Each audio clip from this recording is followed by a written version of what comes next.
सीझनमध्ये म्हणजे कालचा खरीपाचा हंगाम तर गेला, आपण सगळ्यांनी त्याच्या बातम्या सर्वांना दाखवल्या.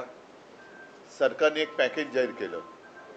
त्याच्यानंतर आम्ही एक मोर्चा काढला होता छत्रपती संभाजीनगरमध्ये. आजही शेतकऱ्यांची जी मागणी आहे ती तीच आहे की कर्जमुक्ती झाली पाहिजे. आता माझ्या माहितीप्रमाणे अतिवृष्टीनंतर आज का उद्या केंद्राचं पाहणी पथक येणार आहे आणि या पाहणी पथकाचा दौरा जो काही माझ्या निदर्शनास आलेला तो केवळ 2-3 दिवसाचा आहे. 2-3 दिवसामध्ये एवढ्या मोठ्या मराठवाड्याचा दौरा आणि संपूर्ण महाराष्ट्राचा हे केंद्रीय पथक करणार कसा, कुठे नेमकं जाणार आणि त्याच्यानंतर त्यांना नुकसानीचा अंदाज आल्यानंतर ते प्रस्ताव कधी पाठवणार. मुळामध्ये पंतप्रधान जे बोलले होते आपल्या मुख्यमंत्र्यांना की तुम्ही प्रस्ताव पाठवा, मला नाही वाटत अजून राज्य सरकारकडनं कोणताही प्रस्ताव केंद्राकडे गेलेला आहे. हे थोडं आहे म्हणूनच आज सुद्धा जी बातमी आलेली आहे की पीक विम्याच्या नुकसान भरपाई पायी अवघे 2 रुपये आणि काही पैसे हे आपल्या ठाणे पालघर जिल्ह्यातल्या शेतकऱ्याला मिळालेले आहेत. म्हणजे ही थट्टा चाललेली आहे. कर्जमुक्तीसाठी शेतकरी जेव्हा रस्त्यावरती आता उतरला होता त्याला पुढच्या जूनचा वायदा मुख्यमंत्र्यांनी केलेला आहे आणि त्यावेळेला मी काही प्रश्न उपस्थित केले होते की पुढच्या वर्षी जूनमध्ये जर कर्ज माफ होणार असेल तर तोपर्यंत आत्तापर्यंत डोक्यावरती असलेल्या कर्जाचा जो डोंगर आहे त्याचे हप्ते शेतकऱ्यांनी भरायचे की नाही भरायचे.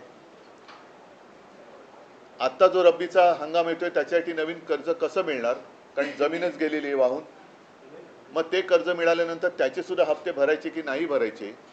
आणि सगळ्यात महत्त्वाचा प्रश्न म्हणजे जे एक अतर्क्य असं विधान मुख्यमंत्र्यांनी केलेलं आहे की बँकांचा फायदा होईल कर्जमाफी केली तर, म्हणून आम्ही कर्जमाफी करत नाही आहोत. मग आत्ता जर का कर्जमाफी केली तर बँकांचा फायदा होणार आणि जूनमध्ये केली तर तो फायदा होणार नाही. हे कोणतं कसं काय गणित, कारण त्यांचं अर्थशास्त्र हे चांगलं आहे असं त्यांना वाटतं. तर त्यांनी त्याचा एक खुलासा केला पाहिजे. माझं तर स्पष्ट मत आहे, मी मुख्यमंत्री झाल्यानंतर माझं पहिलं अधिवेशन हिवाळी अधिवेशन आणि एकच अधिवेशन मी मुख्यमंत्री म्हणून झालं होतं नागपूरला. कोणताही अभ्यास न करता, कोणी मागणी न करता मी माझ्या राज्यातल्या शेतकऱ्याला 2 लाखापर्यंतचं पीक कर्ज हे माफ केलं होतं, मुक्त केलं होतं. आता ती सिस्टीम लागलेली आहे, ती माहिती गोळा झालेली आहे, डेटा सगळा तसाच आहे. मग जी योजना आम्ही यशस्वीपणाने अंमलात आणून दाखवली होती ती संपूर्ण सिस्टीम तशी आहे, डेटा तसाच आहे. तर त्याच महात्मा फुले कर्जमुक्ती योजनेचा दुसरा टप्पा सरकारने आत्ता जाहीर का करू नये. आत्ता जाहीर करू शकतं ते, कारण सगळं त्यांच्याकडे माहिती आहे. आम्ही कसं केलं, काय केलं हे सगळं माहिती आहे. शेतकरी आजही मी कुठे गेलो तरी सांगतो की साहेब तुम्ही आमची कर्जमुक्ती केली, कर्जमाफी केली, या सरकारला करायला लावा.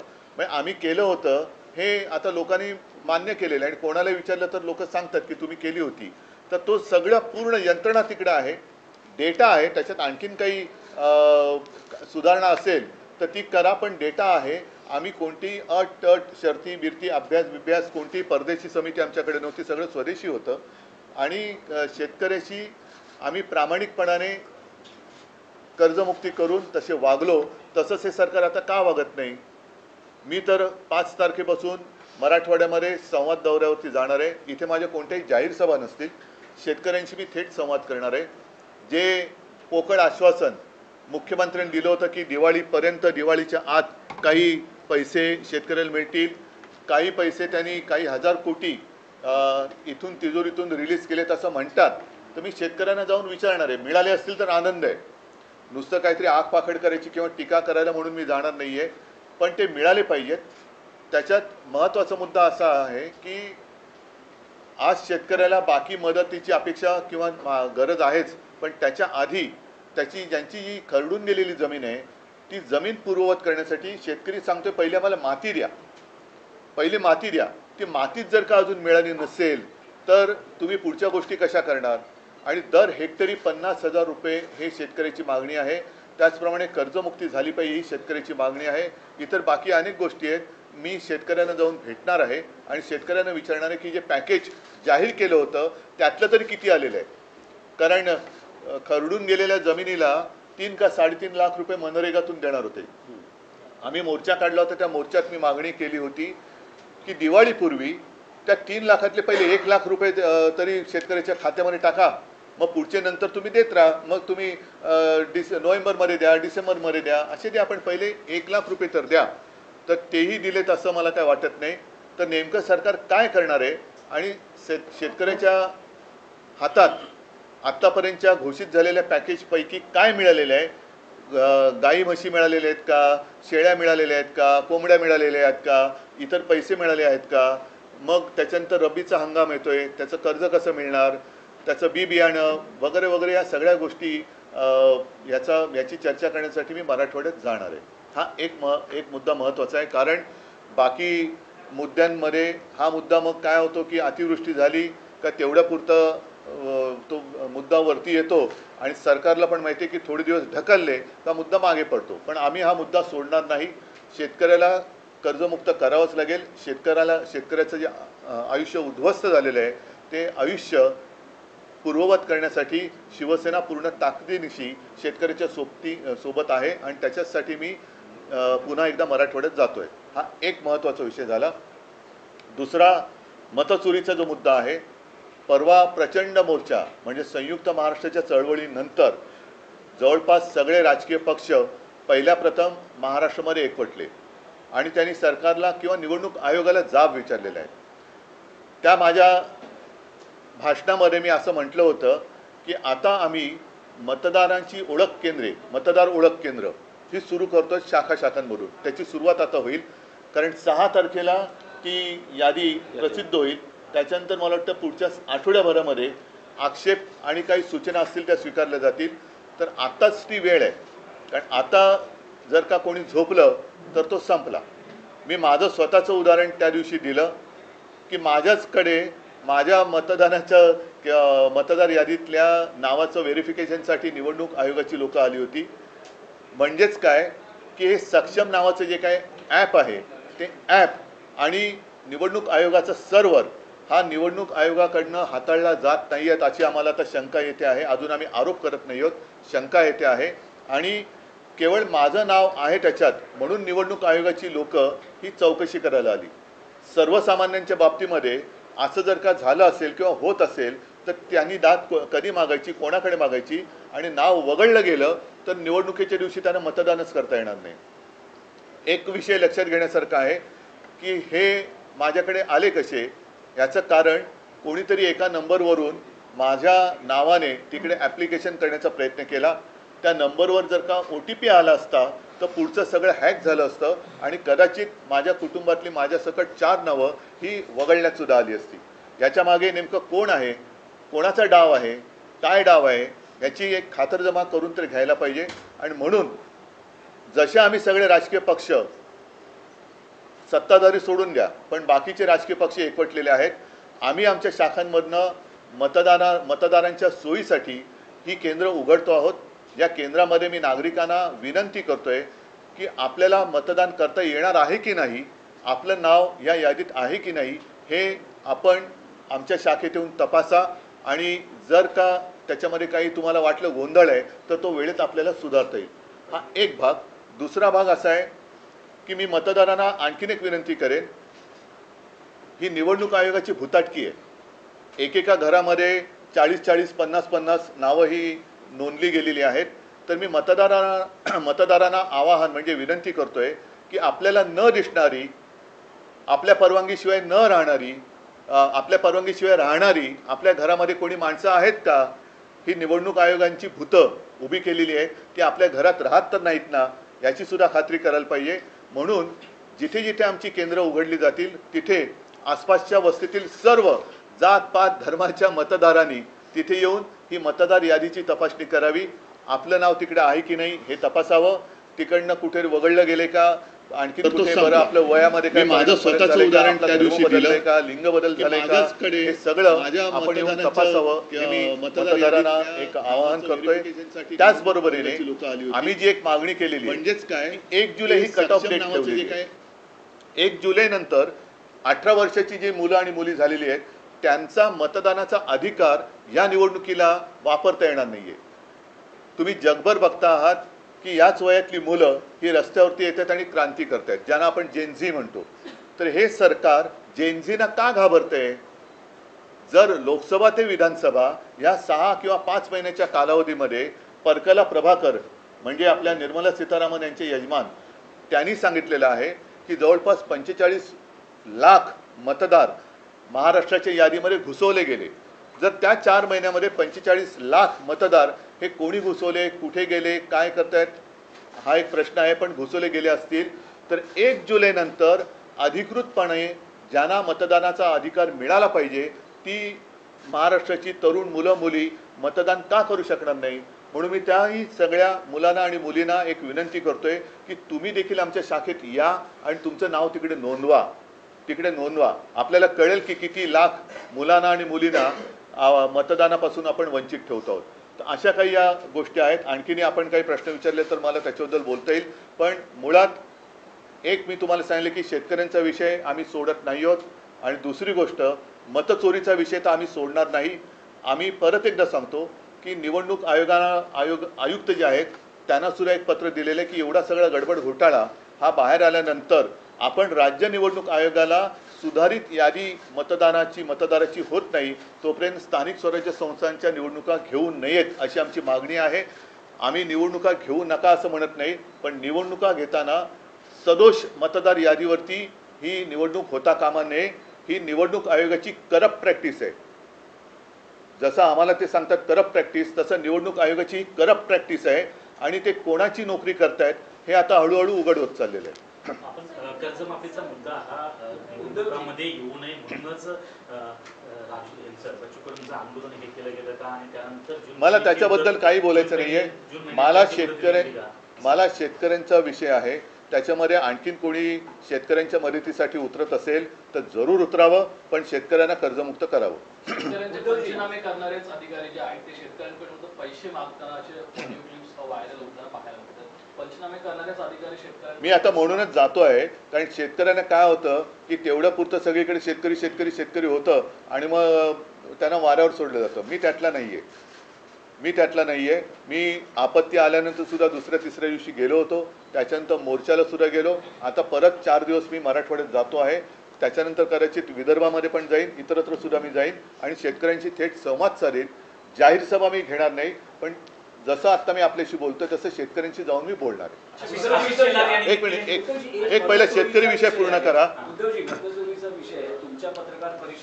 नाही, एकच सेकंद ऐका, एकच मिनिट. आधी शेतकरी विषय पूर्ण करा. तो झाला असेल तर मी पुढे जातो. हो, म्हणूनच एकच मिनिट. अधिकारी जे पैसे मागतात म्हणून मी तिकडे जाऊन शेतकऱ्यांशी बोलणार आणि कोण असे अधिकारी आहेत त्यांचा सुद्धा काय समाचार घ्यायचा तो आम्ही घेऊ.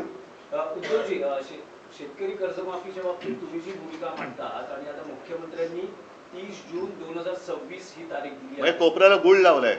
त्या बैठकीनंतर लगेच दुसऱ्या दिवशी राज्याचे उपमुख्यमंत्री जाहीर सभेत असं म्हणतात की नियमित कर्ज भरा असं शेतकऱ्यांना सांगतायत.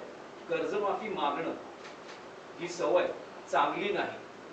हे मला खरंच आता नेमका शब्द सुचत नाही, कारण यांना संवेदना तर कधीच मेलेले आहेत. निर्डावले पण सुद्धा कमी पडते. यांना दगड सुद्धा, म्हणजे दगडाला सुद्धा पाझर फुटू शकतो पण यांना फुटत नाहीये. हे महाराष्ट्राचं दुर्दैव आहे. एक तर या लोकांना खरं उपमुख्यमंत्री म्हणता कामा नये, कारण संविधानात तशी तरतूद नाहीये. म्हणून राज्याचे अर्थमंत्री जे बोलले त्यांनीच सांगितले की निवडणुकीच्या आधी आम्हाला हे बोलावं लागतं. मग आता लोकांनी त्यांना जाब विचारला पाहिजे की बाबा तुम्ही जे बोलला होतात म्हणून ठीक आहे, आपण मतचोरी या विषयावरती येतोय, पण जर का असं धरून चाललो की त्यांना लोकांनी खरंच मतं दिली असतील तर आता त्या मतांना तुम्ही जागा ना.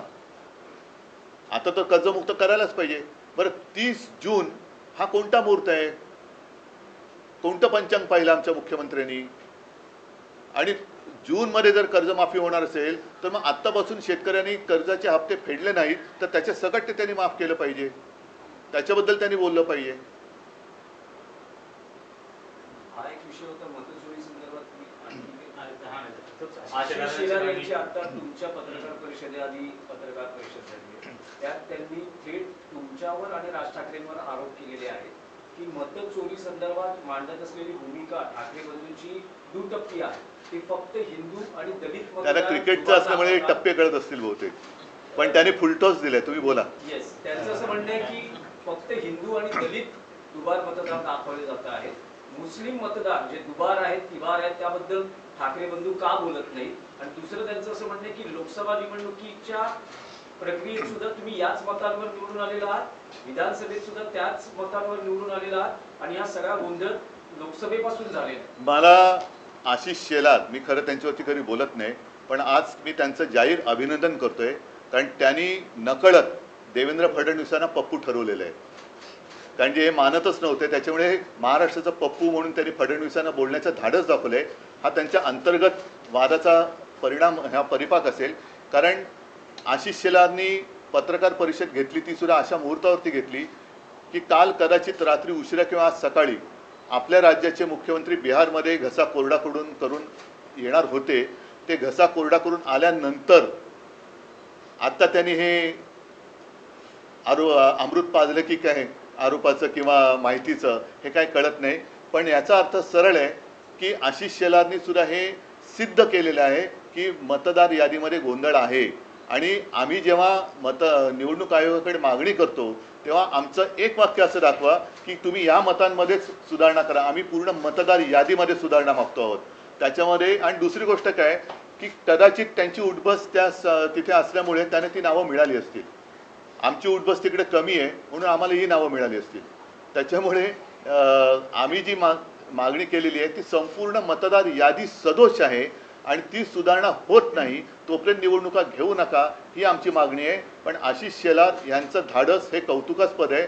नाहीतर साधारणतः आपल्या नेत्याच्या विरोधात बोलण्याचं धाडस हे आता भाजपवाल्यांच्या अंगात राहिलेलं नाही. हा आरोप थेट त्यांनी मोदी शहांसकट सगळ्यांवरती केलेले, कारण लोकसभेपासूनचा त्यांनी घोटाळा काढलाय. म्हणजे इतरत्र ते जे जिंकलेत मोदी शहा, अगदी वाराणसी बिराणसी, त्या दिवशी संजय राऊत यांनी काढलं ते सगळं.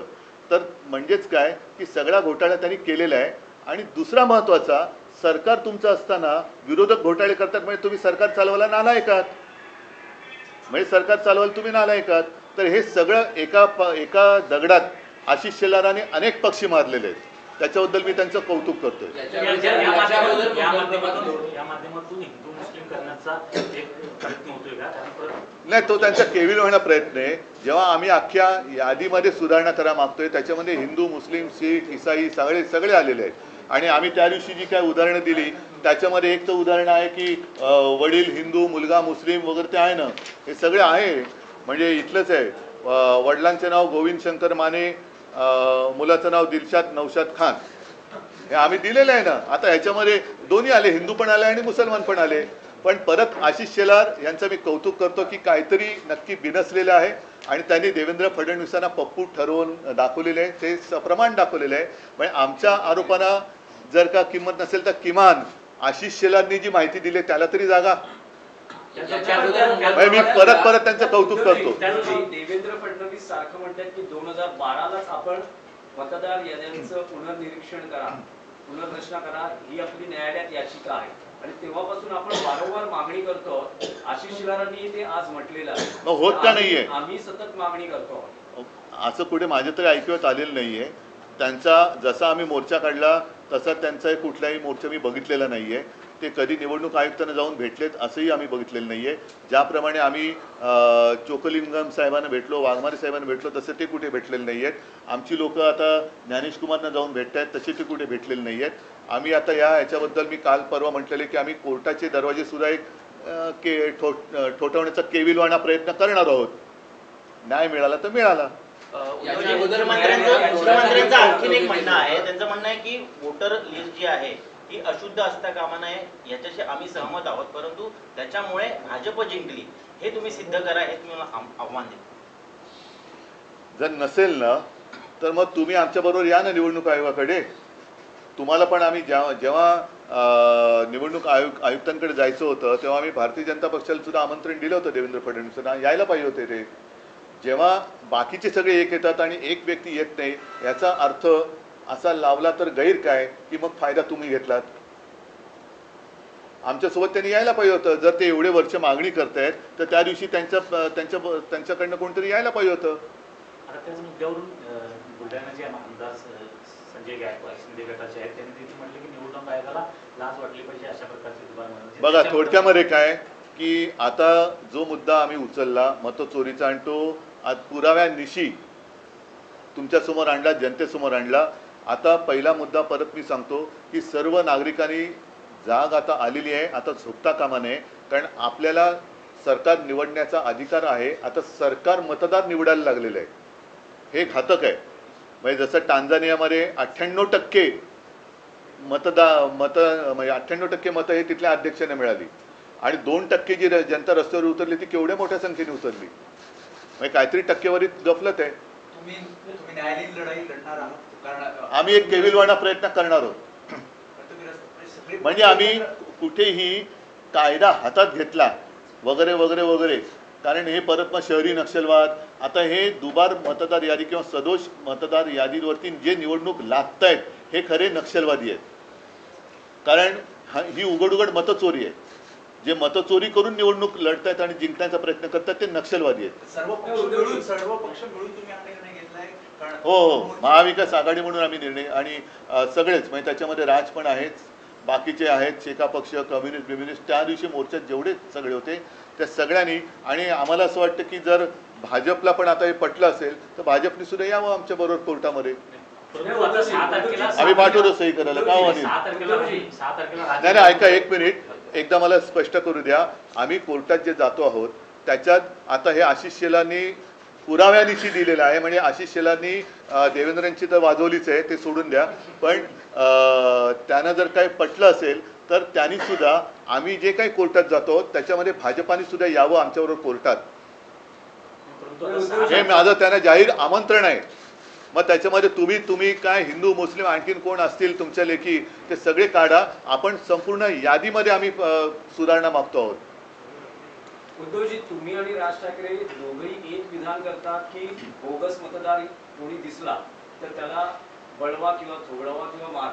तर अशा वेळेस यावेळेस निवडणूक प्रक्रियेत किंवा मतदानाच्या दिवशी मतदान केंद्रावर प्रचंड गोंधळ किंवा कायदा सुव्यवस्थेची परिस्थिती निर्माण होऊ शकते. अभूतपूर्व पण ती नाही झाली म्हणजे ती व्हावी अशी आमची इच्छा नाहीये. म्हणून बोगस मतदारांनी मतदानाला याचं धाडस करूच नये. कारण आता आम्ही नावानिशी आणि पत्त्यानिशी सगळीकडे चेकिंग करतो. अगदी माझं तर म्हणणं आहे की जिथे मतदार याद्या साधारणतः 1200ची यादी आहे त्या याद्या, जसं आता माझी कलानगरची यादी असेल तर कलानगरच्या गेटवरती ती यादी लागली पाहिजे. टॉवर्स असेल तर टॉवरच्या गेटवरती ती यादी लागली पाहिजे. आणि टॉवर्समधल्या सोसायटीमधल्या सगळ्यांनी ती यादी येऊन आपली नावं त्याच्यात आहेत की नाही, आपल्या यादीत दुसरं कोणी घुसलंय का, हे सुद्धा नागरिकांनी पण आता बघितलं पाहिजे. तर या देशात लोकशाही टिकेल. प्रश्न आहे की 12 नोव्हेंबर नाही, आता एक उदाहरण त्या दिवशी आदित्यने दिलं, घसीटाराम हलवाई जे दुकानच कधी तोडलेलं आहे तर दुकानाच्या नावावरती 30 का 48 नावं मतदार म्हणून रजिस्टर झाली, जे दुकानच अस्तित्वात नाही. आता अशी जर का लोक येऊन मतदान करायला लागली तर तुम्ही कसं काय तुमची लोकशाही जिवंत ठेवणार? उद्धव जी से हिंदी में जानना चाहेंगे। वोट जिहाद का आरोप आशीष शेलार लगा रहे हैं। उनका कहना है कि मुस्लिम कह रहे हैं, लेकिन मुस्लिम दलित और हिंदू वोटों मैं पहले तो मैं उनका अभिनंदन करना चाहता हूँ क्योंकि बीच में हमारे मुख्यमंत्री जी ने कहा था कि ये तो पप्पू, तो उन्होंने अपने मुख्यमंत्री जी को ही पप्पू कैसे है वो आज साबित कर दिया। और किसी ने तो हिम्मत दिखाई, आशीष शेलार को मैं धन्यवाद देना चाहता हूँ। हिम्मत दिखाई है उन्होंने, जो उनका सब कारोबार चला हुआ है वो चोरी का मामला है, वोट चोरी कर कर उन्होंने सरकार बनाई है और वो उन्होंने आज सबके सामने लाया है। और हमारी जो मांग है, हमने ऐसे कभी नहीं कहा कि सिर्फ इनके जो वोट है ये काटो और इनके वोट रखो, हमने तो पूरी जो लिस्ट है उसमें सुधार करने की आवश्यकता है और यही मांग लेके हम आगे जा रहे हैं। तो कभी हमने उसमें धर्म की बात नहीं की, हमने बोगस वोटर की बात की है।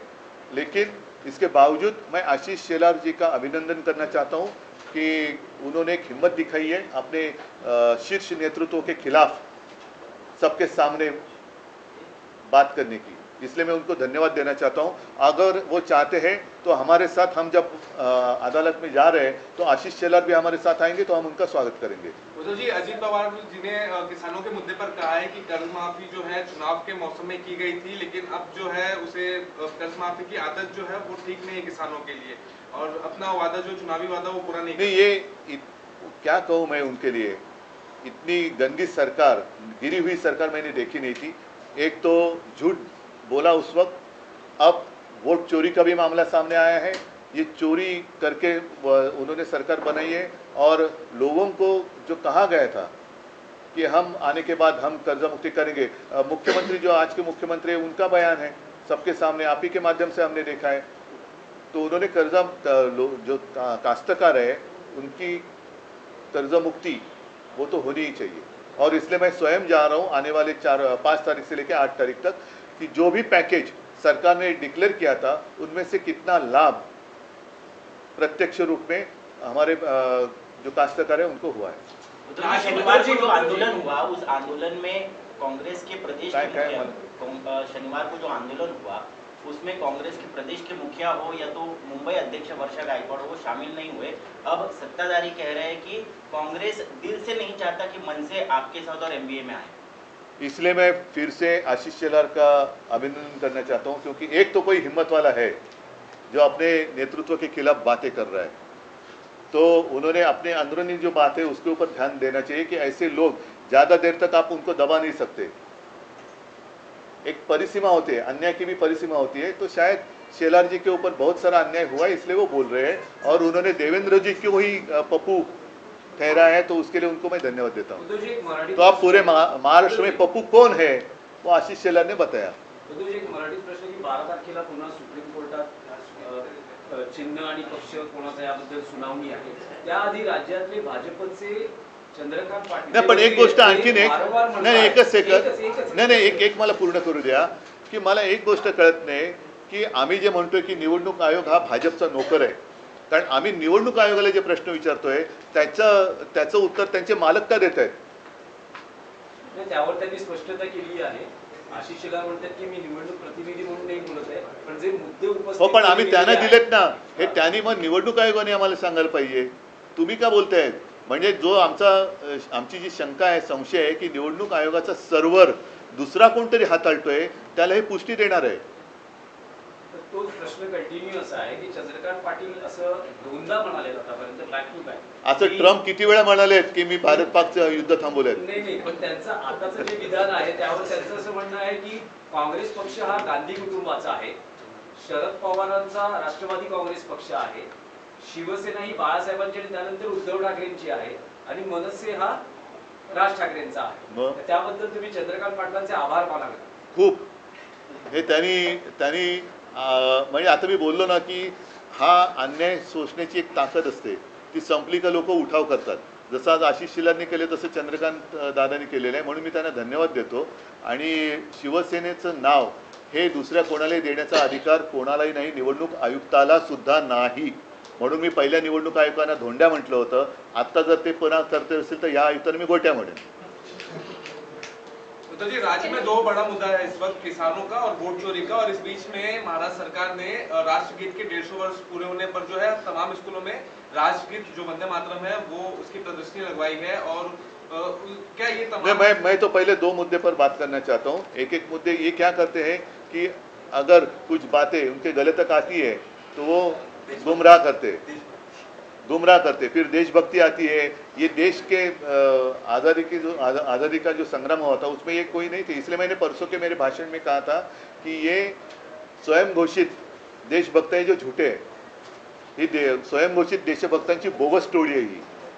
उद्धवजी तुमची मनसे सोबतची युती अधिकृतपणे कधी जाहीर करतात? कारण तुम्ही व्यासपीठावर तर बोलतात एकत्र आलो आहोत, एकत्र राहणार आहोत, मराठी माणसासाठी एकत्र आलेलो आहोत वगैरे वगैरे, पण ऑफिशियल युती कधी घोषित होते? जेव्हा जाहीर होईल तेव्हा। निवडणुका 7 तारखेला थांबा ना, पण येऊ द्या ना सगळ्या गोष्टी। आता पहिला मुद्दा महत्त्वाचा असा आहे की ह्या सदोष याद्या घेऊन आता या याद्यांमध्ये एवढा घोटाळा आहे, भ्रष्टाचार आहे, गोंधळ आहे, सर्व पक्षांनी मान्य केलेलं आहे। आता हे सगळ्या पक्षांना पटलेलं आहे, तरी निवडणूक आयोगाच्या बोकांडी जाऊन बसलं पाहिजे आणि त्यांना सांगायला पाहिजे की आम्ही निवडणुकीला आम्ही तयार आहोत, तुमची तयारी झालेली नाही आहे. कारण 31 जानेवारी ही सर्वोच्च न्यायालयाने जी तारीख दिलेली त्याच्या आत या जर का याद्या सुधारल्या तर निवडणुका घ्यायला पाहिजेत. सर्वोच्च न्यायालय कधी असं सांगणार नाही की वाटेल ते करा, खोटं तर खोटं, बोगस तर बोगस, दुबार तर दुबार, तुम्ही निवडणुका घ्या, असा सर्वोच्च न्यायालयाचा आदेश नाही आहे. त्याच्यामुळे या सगळ्या गोष्टी आमच्या गोष्टी ज्या आहेत त्या चालू आहेत. पहिलं लोकांना जागरूक करणं, जाग आणणं हे आमचं कर्तव्य आहे आणि ते आम्ही करतो. उद्धव जी, एक अलग सवाल, वुमेन्स क्रिकेट टीम ने पहली बार वर्ल्ड कप जीता है, उनके लिए कुछ बताइए. क्या कहो, बहुत गर्व की बात है. और कल मैं बीच में देख रहा था टीवी पर और पूरा स्टेडियम, मुझे नहीं लगता है कि इससे पहले कभी इतनी भीड़ वुमेन्स क्रिकेट के लिए हुई थी. और मैं देख रहा था वो जो अपनी सारी लड़कियां हैं क्रिकेटर्स है, क्या खेल रही थी. बहुत ही बढ़िया प्रदर्शन रहा और सबका मैं अभिनंदन करता हूँ. अच्छा कि आपने बात ये छेडी. सगळ्यांचं काल आपण महिला क्रिकेट चषक वर्ल्ड कप जिंकलो, मला वाटतं पहिला प्रथम जिंकलो. सगळ्या आपल्या महिला क्रिकेटपटूंचं मी मनापासून अभिनंदन करतो. कारण मध्ये मी टी व्ही लावून बघत होतो, पहिल्या प्रथम एवढी गर्दी ही महिला क्रिकेटच्या वर्ल्ड कपला कदाचित झाली असेल. पण अप्रतिम खेळल्या, अप्रतिम. म्हणजे त्यांची बॅटिंग स्टाईल वगैरे सुद्धा जी आहे खूपच अप्रतिम आहे. त्यांचं सगळ्यांचं मी मनापासून खूप खूप अभिनंदन करतो आणि आगे बढ़ते रहो. अरे अभी छोड़ो ना, वोट चोरी का मैंने कह दिया ना, और क्या रिपीट करायचं ना. पण नेमकं काय रिपीट करू.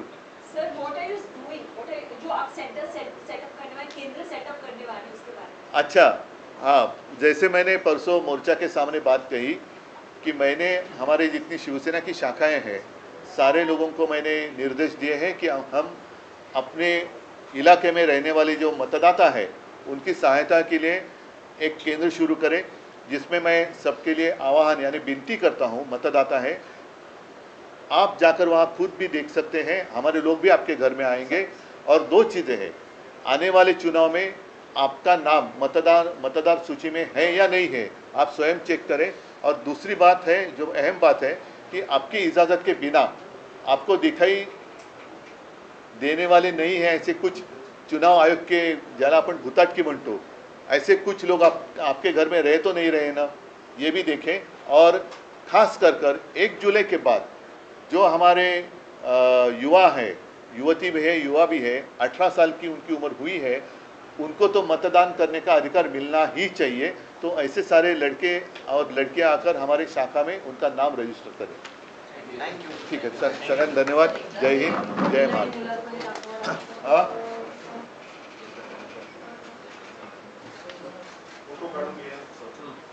अरे माझं पण आहे.